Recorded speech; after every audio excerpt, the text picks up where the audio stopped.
4 over the first quarter of last year. That's 4, that's too many, but that's an increase in 4 incidents, but it's a 25% increase because it's a total of 20 for the district. Last year it was 16. So there's an increase there. Thankfully, it's not massive, but every single one of those crimes is important, and it's something we have to deal with. Looking at auto theft, go a little bit into that.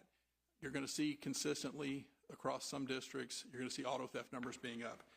One of the things that's happening is we may be a little bit of victim of success when we're dealing with catalytic converter thefts, because if you remember some of the previous times we were up here, we talked about theft numbers being up significantly, and those theft numbers were being driven heavily by catalytic converter thefts, burglaries of motor vehicles, guns being stolen from cars, things of that nature.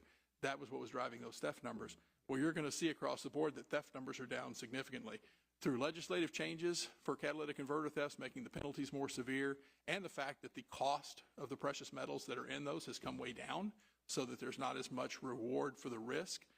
We're seeing an increase instead of them just stealing the whole car.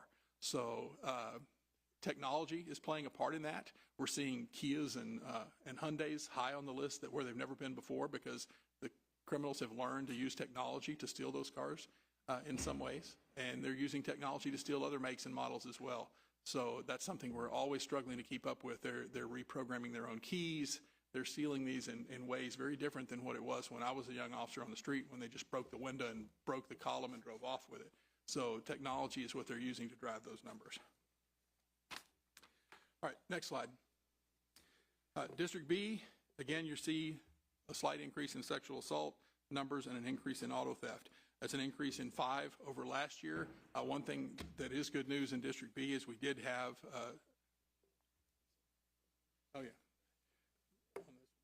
oh, good point. Definitely, I'm talking about the bad news, and she's pointing out. I was going to say, I appreciate that. If you look at District, it would be helpful to focus on the good news. Let me poke. Yeah, I wanted him to explain at the front end so we can get through the slides, because everybody was going to see the sexual assaults, and good or bad, you need to explain that. But I also want us to look at what's going on good and have a comprehensive report. So make sure that we go over the whole thing real quick and get slide through. Thank you. That's all right. So to go back to District A, murders are down 43%. So to cover the good news as well as the bad, murders down 43%, and overall violent crime is down 7%, and overall crime is down 6%. Now, next slide. One bit of good news here on the rape number is we did have a suspect that was arrested very recently that was responsible for more than one rape in this particular district. So that hopefully will put a dent in those numbers, and that's a good thing. But murders are down 27%. Again, overall violent crime is down 12%, and overall crime in the district is down 14%. Next slide, please. District C is one of the districts where we did not see an increase in rapes, but we did see an increase in auto thefts, just like we're seeing in a lot of places. But again, 13% overall decrease in violent crime and a 4% decrease overall in crime in general. Next slide, please. District D, I know Councilmember Shabazz is going to be very happy to see that there's a green across the board in the violent crime categories in District D. Every violent crime category showed a decrease, with a decrease in violent crime of 21%.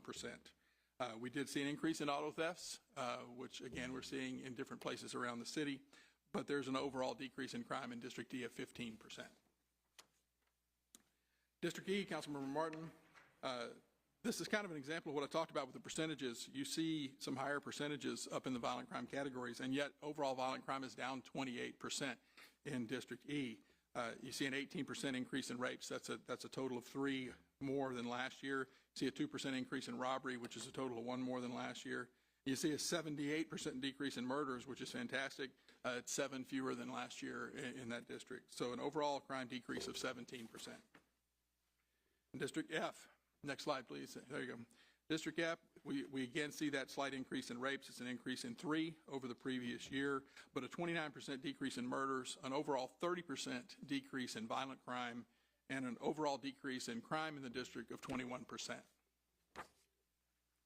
All right, next slide, please. District G, there we go. All right, Councilmember Huffman's district, again, we see a 75% decrease in homicides, which is good. We actually saw a 56% decrease in rapes in her district. That's a pretty significant drop because we're talking about 15 cases different over last year to the negative side. Again, we saw the slight increase in auto theft, but we see a 10% decrease in overall violent crime and a 12% decrease in crime overall.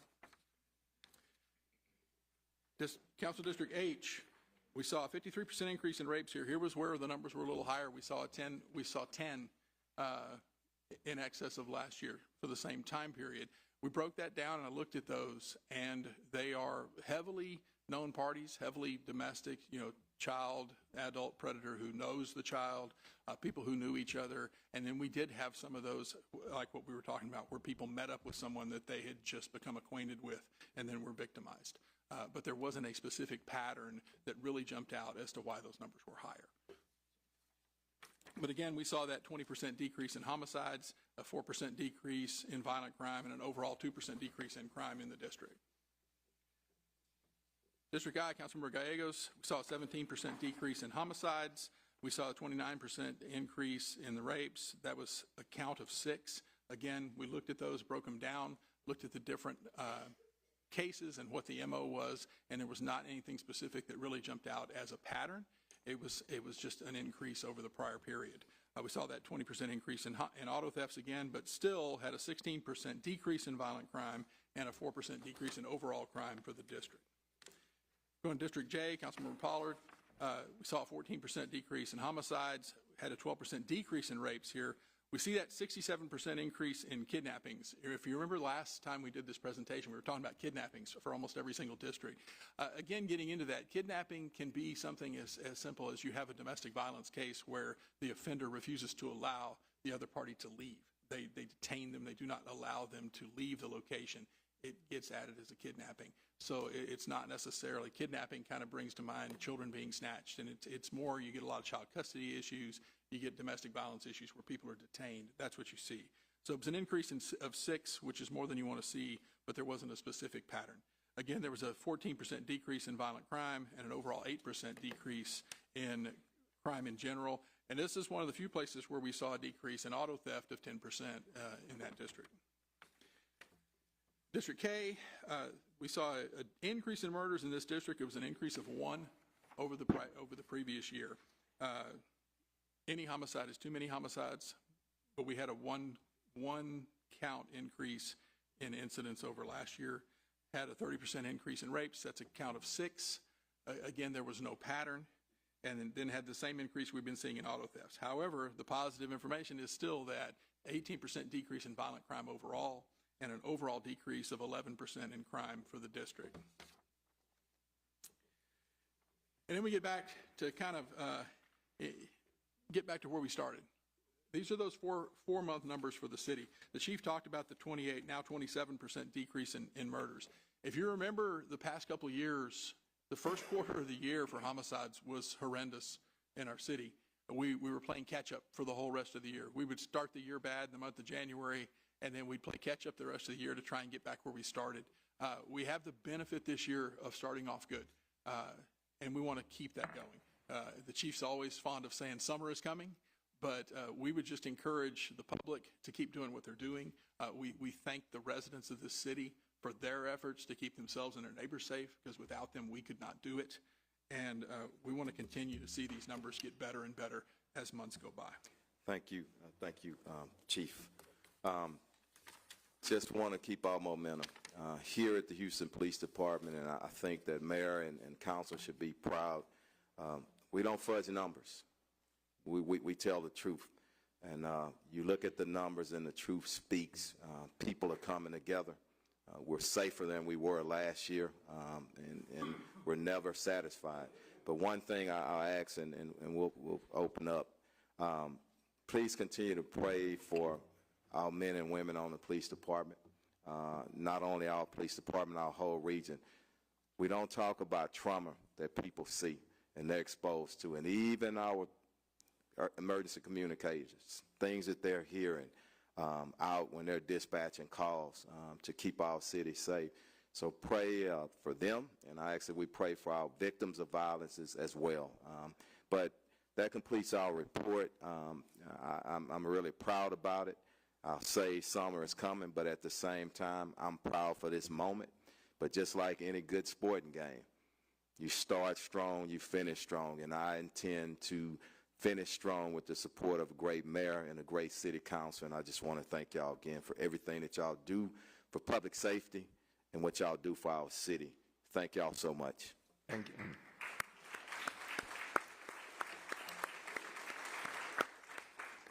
Councilman McCammon. Thank you, Mayor. First off, Chief, to echo what you said, my heartfelt and sincerest appreciation and gratitude to HPD and all of our law enforcement partners. You all are on the front lines every single day. So we are sitting here 100% behind you, Mayor, whether it's through One Safe Houston funding or the other initiatives that you have led the charge on. We're up to, I think, over $70 million under One Safe Houston. But again, please carry the message back of our appreciation. It would be very helpful, and Melissa, you do an amazing job. I want everyone to know, I mean, it's a 1 to 2 person shop, looking at all of the data, and hopefully we're getting that RMS system in, new system in as quickly as possible that will help us. It would be helpful to include the 2021 numbers in those comparisons, because I'm looking at some of those and they're so much higher coming out of the pandemic. So to look at the change post-pandemic and where we are, that would be very helpful. For example, in 21 in District C, there were 35 murders. We're looking at this now way lower. Let me just say on that note, Councilman McCammon, when you compare the homicides to 2021, 33 fewer murders at this point than in 2021. Right. So having that we can share out gives us a broader picture of that trend, as well as including, I would recommend, total population counts. District C, per census data, represents 240,000 people. I would say it's probably closer to 250,000. So out of 40,000 on record, compared to what these numbers are, I give the example in District E, one of our safest districts, which is great, that 200% drop increase, as you pointed out, but it's a count of 2. So being able to show that population is very, very helpful. I wanted to also express my appreciation for the partnership with our Safe Storage campaign. The Lock It Up Safe, I think, is working. That message is being picked up by the media, and we have a long way to go with that. But we don't have a way. I noticed those auto theft and theft. We do not have a way right now. Well, first I'll ask, do we know what the number was last year for how many firearms were stolen out of vehicles? I don't have it with me, but we'll get it. We'll get it to you. We'll get it to everyone. Yeah. I do know that for the first quarter of the year, I don't have the number, but I did correspond with auto theft before we came in here, and for the fourth quarter of the year, those numbers are down. So for the first time in a long time, the numbers month over month were down slightly as far as firearms stolen from vehicles. So if we can keep that trend going, that'd be fantastic. I don't know what the year-to-date numbers look like, though, but I know month over month they were down for the last month. Okay, that would be helpful. I think last year it was 2,400 reported, which is that's more than 11 a day being stolen out of vehicles. With the auto theft, is there something occurring right now as to why auto theft is higher? I've seen different things in the news about new technologies and things like that, but could you speak to that? A lot of it is technology. There's technology that's made it easier for them to steal the cars in a way that makes it less obvious. A lot of these cars are actually leaving the state, leaving the country. They're being stolen for a purpose. We did see, we can only speculate if the difference and the decrease in a lot of those numbers as far as catalytic converter thefts and BMVs has resulted in some of those same individuals simply stealing the car as opposed to stealing parts of the vehicle. We just don't have a very specific thing to go on. We did just recently have rodeo and Final Four, which Final Four is kind of an extra add-on versus rodeo. Rodeo is there every year. So for first quarter of the year, we always have rodeo, which is always a spike in auto thefts and burglaries of motor vehicles around that region, because to be honest, the criminal element knows that there's a whole bunch of people coming in from out of town who don't understand how to lock their stuff up because they don't live here. Right. And so it's a prime target environment. We see a lot of firearms stolen, people coming in from out of town, get things stolen out of their vehicles. But then the Final Four was an extra add-on event, which contributed even further to that in that part of town, bringing in a lot of people from outside for an entire weekend, 3, 4, 5 day period. And we had a lot of extra people in, and that can drive those numbers up. Great. And the rape numbers are concerning. I think one thing that's telling, regardless of what district, we see the same trends, right? We're seeing each of those numbers by and large where there's an increase. It's happening in every district, which goes to the point that this has to be a citywide approach and a holistic approach. Can I say something Yes. real quick about that? I'm sorry, Mayor, because I think it's important. And Chief hit on it, but we want to educate. We're in a point in our society where dating is online. Yeah. You don't do it traditionally like somebody will introduce you to someone and say, hey, this is a good guy, this is a good girl. They're dating online, and then you're meeting somebody in private, and you don't really know them. And so we really have to put that educational piece out there on that, and I want to work with everybody. We've talked about it even with our PIO as early as last week. We want to partner up with that, and Great. I'm sorry. No, and I was going to say, Mayor, I respectfully request that we do a presentation at Public Safety and Homeland Security Committee on the sexual assault trends that we are seeing and what we are doing when you all are ready for that information campaign. I think that's important to really talk about what's happening and broadcast that as loudly as possible. Yeah, but I want us to be very, very careful, because I think what they indicated is that there was no sort of connection. And in some districts, there was no rape occurring in some of the districts. So I want us to be very careful that we not over-highlight that and then downplay the good news, because I think that's important, because we are so caught up in this negative environment right now that it's like we don't want to hear good news. We just want to hear what's negative. And there's a lot of good here, but we can certainly have a conversation on that. And all I'm saying is from a educational perspective, right? People post-pandemic want to get out more. People are dating, they're Right. using these apps, so the education component, I think, is what I hope we can lift up further. Regarding the data collection, we do not know, related to violent crime, we don't have the capacity right now or capability to identify how many were with a firearm or how those firearms were obtained. Similarly, what was domestic violence related or not? Are we able to break those down? We can break it down to you. We will get, there are some challenges with RMS, and, we're working on that. But, yeah, just take a lot of kind of footwork, and we'll get it. And the domestic violence is easier because we do track that pretty standardly, as long as the officers indicate in the report that it was domestic violence. Use of a firearm, we can find sometimes the actual origin of the firearm is something that would be very difficult. Okay, great. And two final questions. One, budget season is coming up. Is there anything that you want us to be aware of? I know we'll have our HPD presentation, but HPD is right? Public safety is the largest portion of our budget. Can you speak to that and the importance of that? Yes, but I want to wait until the budget. We're going to have some meetings this week and also next week to make sure I prioritize with the team because things are tight. And everybody knows we over $1 billion on our budget. We want to be smart and responsible to ask for those things that we really need, and where the city, not only our department, is going to get the biggest bang for the buck. So I respectfully like to wait until our presentation. No problem. And then lastly, Mayor, I think it would be very helpful to know how we are comparing to other cities. I know that Houston is Houston and we need to focus on Houston, but I think these numbers speak to how we are leading the way in the way that we are addressing violent crime and crime generally and public safety holistically. So if we're able to look at other Texas cities and just to know what those trends are. For example, if they're still trending higher than we are, it's helpful to know that, with the caveat, Houston is Houston. We have different challenges. We have more mileage. that officers have to cover than Chicago or New York. We have fewer officers. All of those things, yet we are still seeing phenomenal progress. One violent crime is too much, but we are trending in the right direction, and my appreciation for that.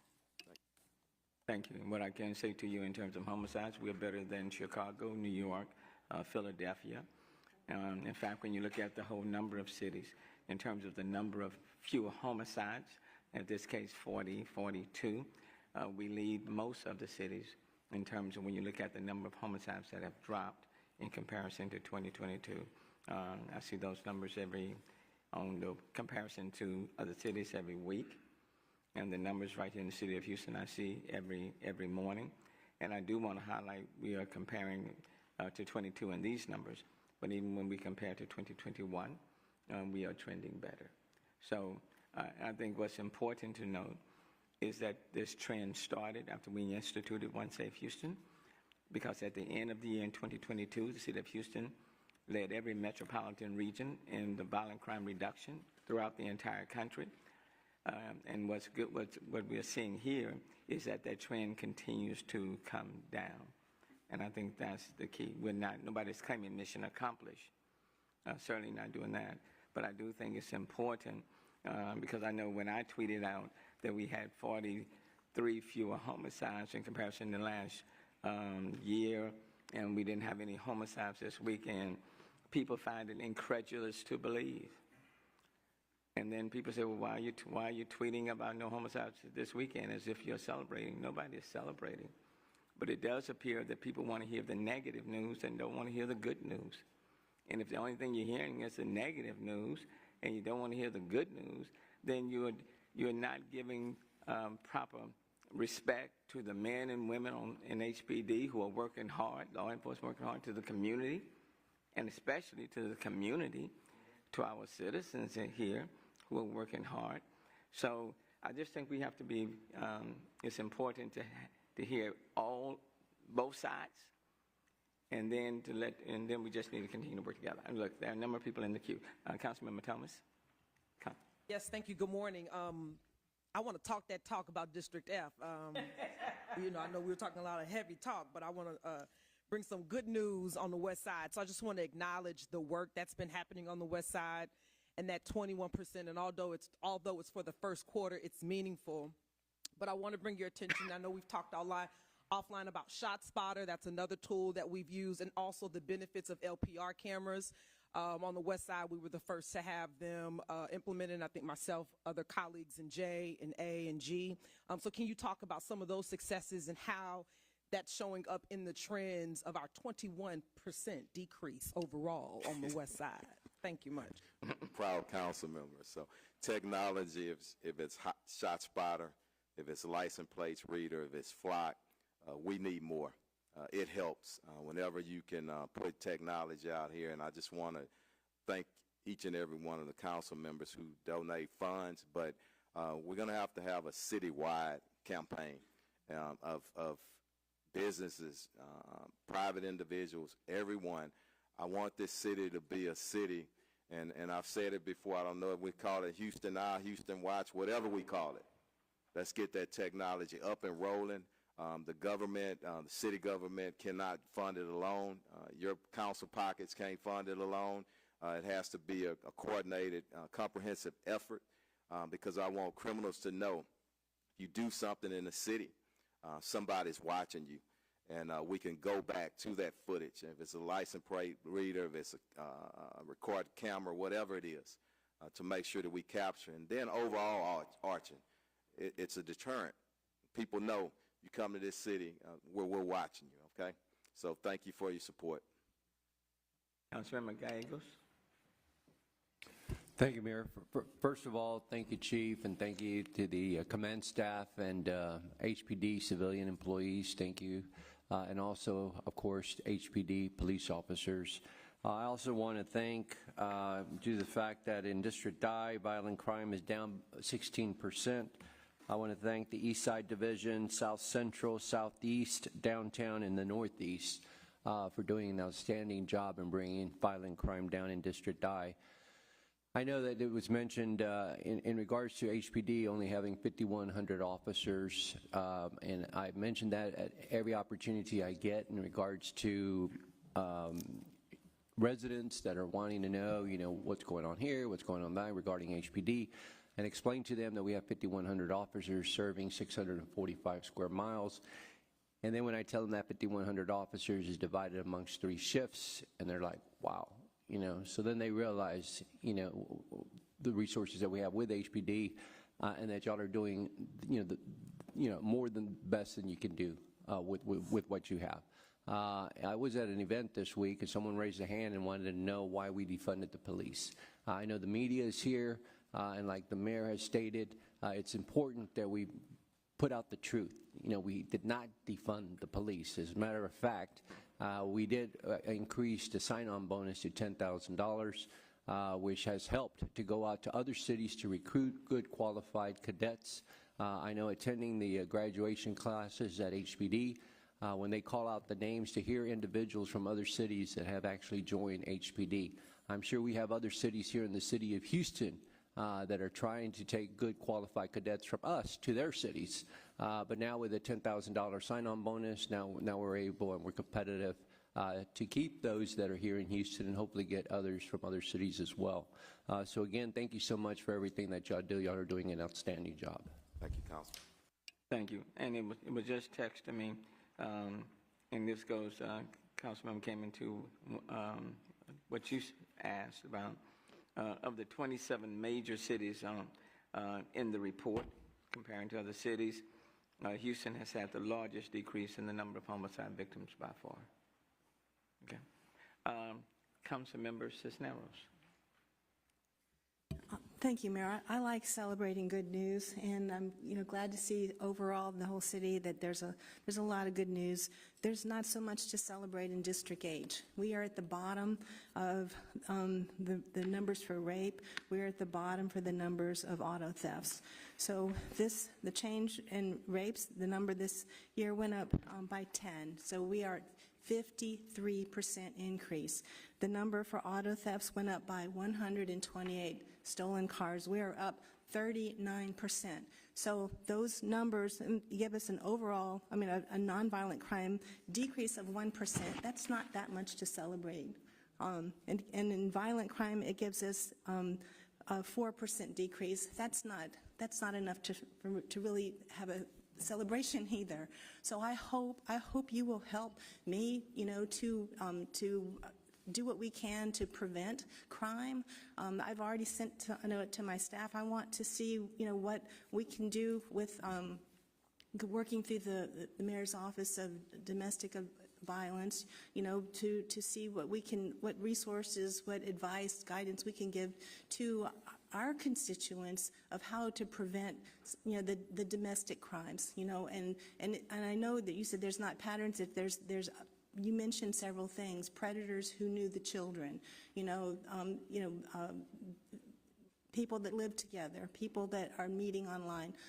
I want to attack all of those things and prevent that from, to the best we can, from happening at all. And then the same thing, I don't know as much, what do we do to help people protect their vehicles from being stolen? And, a 39% increase, and that is just not okay. And I know less about what to do about that. So, please help me. We want the same good numbers that other districts are seeing. We're looking forward to working with you, Councilwoman. Thank you. And Councilwoman, no one is celebrating. The only thing we're doing is reporting what the numbers are. But no one is celebrating. If there's only one crime in the city, it's one crime too many. But I do think it's important to note that murders in District H, homicides, is down by 20%. There were two fewer murders. Well, That was true. I understand. I understand. But robbery is down 13%, aggravated assault is down 2%, kidnapping is down 13%, human trafficking is at 0%. So I do understand. If it's one too many, if it's one too many people breaking in the cars, that's one too many. I got that. And the number for human trafficking is incorrect because it actually shows an increase of 2% and it shows 0%. So that's really not accurate. That's wrong. Right. This is just the first quarter report for the district. Councilmember Ramos. Thank you, Mayor and Chief, and all your team. I just want to say the trends are going in the right direction. So without any further, I just want to thank you for all the hard work that's going on.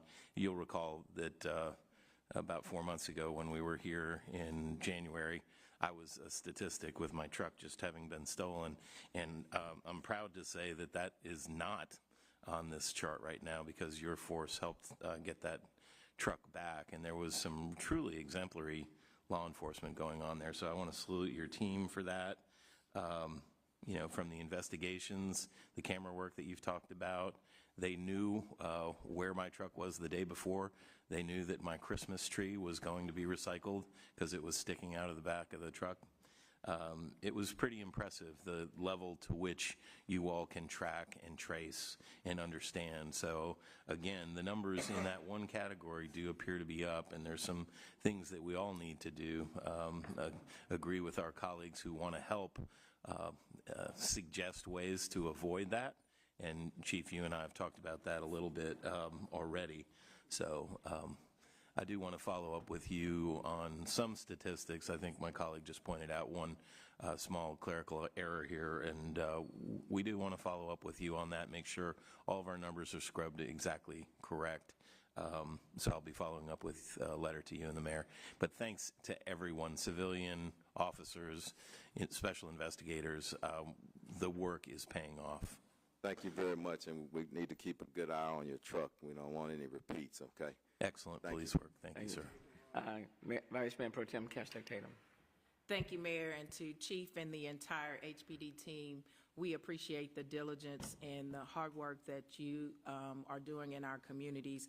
Very happy to see that the violent crime in District K specifically is down 18% for this first quarter. But what I wanted to say, Chief, is really to encourage constituents to continue to attend those PIP meetings. Because monthly we are discussing our crime stats, what we can do better as a community, how to not be victimized in the city of Houston, and we have found that to be extremely helpful. The teams that are bringing these PIP meetings to our communities are doing a phenomenal job.